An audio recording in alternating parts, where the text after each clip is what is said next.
News post smart, सच आप तक। इधर से महिला भैया, इसको भी पकड़िए। राजेंद्र जी बढ़िए इसको। धर्म का सम्मान करना चाहिए, आदर करना चाहिए। दोनों के इतिहास वहाँ पर हैं, दोनों के इतिहास काबिज रहे, एक दूसरे के क्षेत्र में कोई हस्तक्षेप न करे और दोनों धर्म का सम्मान हो, यही उसका रास्ता है। जिंदाबाद जिंदाबाद जिंदाबाद।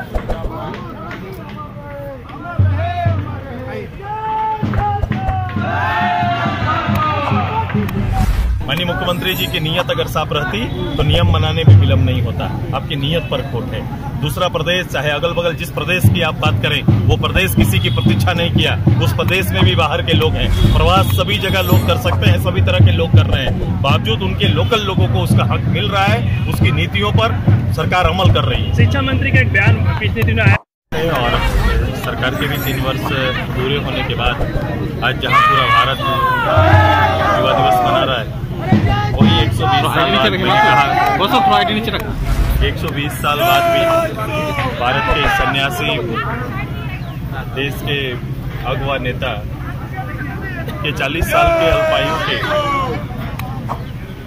जो उनके इस भारतवर्ष के लिए और विश्वव्यापी जो संदेश उन्होंने नौजवानों के लिए छोड़ा है, आज भी झारखंड राज्य के नौजवानों और देश के नौजवानों के लिए आदर्श है। ऐसे ही दिन राज्य के अंदर में हम सभी लोग, खासकर मेरा छात्र इकाई, जहां पूरा प्रदेश और नौजवान, जिसके बारे आपने उल्लेख किया, चिंता में है, जिनके माथे में लकीर इस बात को लेकर इंकित कर रही है कि लंबे अरसे से एग्जाम और उसकी तैयारी करना, सरकार के 5 लाख नौकरी वर्ष देने का घोषणा, प्रोत्साहन भत्ता देने का घोषणा, इस बीच में नियमों का, नियोजन नीति का बनना, स्थानीय नीति का बनना, इन सारे नीति और रोजगार के घोषणाओं से त्रस्त यहाँ के नौजवान अपने भविष्य को लेकर चिंतित हैं।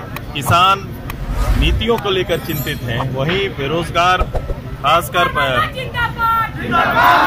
जो श्रमिक हैं, वो भी अपने रोजगार के लिए चिंता में। तीनों वर्ग में चिंता की लकीर है। ऐसे समय में जब राज्य सरकार कदम नहीं बढ़ा रही है, तो आज के इस महत्वपूर्ण दिन को एक संकल्प दिन मानकर उठो, जागो और पद यात्रा के माध्यम से संकल्प मार्च आज संगठन के अलग अलग कॉलेज के इकाई, छात्रावास के छात्रों ने निकाल के आज इस कार्यक्रम को बल दिया है। मैं इस कार्यक्रम का नेतृत्व इसलिए किया क्योंकि राज्य के हालात को बदलना है, तो कहीं न कहीं नौजवानों में चेतना को जगाना पड़ेगा, उन्हें एकताबद्ध करना पड़ेगा और अपने राज्य की जब सरकारें फेल हो जाती हैं, सरकार की नीयत पर जब प्रश्न खड़ा हो जाता है, तो राज्य के नए नीयत के लिए नौजवानों को आगे आना पड़ेगा और पूरी कमान संभालने पड़ेगी। सुरेश जी, आज 22 साल हो गए हैं, लेकिन नियोजन नीति और रोजगार का बात करें तो जीरो। ये नियोजन नीति के नाम पर कहीं न कहीं पॉलिटिक्स ज्यादा होता है। आप देखेंगे जिस राज्य को तरक्की करना है, जिस राज्य का लीडर अपने लोगों के प्रति ईमानदार होता है, उस राज्य इस बात का इंतजार नहीं करता, बल्कि सीधे आगे बढ़कर अपने लोगों के हित में निर्णय लेना प्रारंभ करता है। ये सरकार निर्णय न लेकर कहीं न कहीं राजनीतिक भारत सरकार और राज्य सरकार के अंदर में एक पॉलिटिक्स खेलने का इन्होंने काम किया है और ये अवसर देते हैं लोगों को न्यायालय में जाने का। ये बात न्यायालय में जाने की बात करते हैं, ये अवसर देते हैं, परिस्थितियां पैदा करते हैं ताकि कोई भी समस्या जो राज्य के अंदर है उसका समाधान ना हो पाए। आज कि इसका स्पष्ट हमारा, मैं इस बात का बड़ा ये हूँ, पक्षधर हूँ कि मैं समाधान का पक्षधर हूँ। हमेशा राज्य सरकार अगर अपने से खुद से निर्णय नहीं ले पाती तो पटल उनका था कि सार्वजनिक सर्वदलीय बैठक बुलाकर लोगों की राय ले सकती थी। आप नियम जब बनाते हैं लोगों की राय नहीं लेते हैं, जब संविधान में को बनाने की बात करती है, संशोधन की बात करते हैं, लोगों की राय नहीं लेते। हाउस के अंदर आप बोलने का मौका नहीं देते हैं। तो ये एकपक्षीय ये जो तानाशाही नीति सरकार ने अपनाई है उसी का प्रतिफल है और आगे भी ये रहेगा और कहीं न कहीं ये सरकार को इसी में कहीं न कहीं जाना पड़ेगा। नौजवान तैयार है, नौजवान की आप देख रहे हैं कि अवस्था, वो उनको चेतना, उनको जगाना ये हमारा फर्ज है, हमारा दायित्व है। हम उस काम में आगे बढ़ रहे हैं। भी एक राजनेता, अब आप मंत्री के रूप में मंत्री सोचना प्रारंभ करेंगे, तब यहाँ के युवा 2 कदम चल सकते हैं। यही बताना चाहते हैं। ये हम अपनी सोच को गिरवी नहीं रख सकते।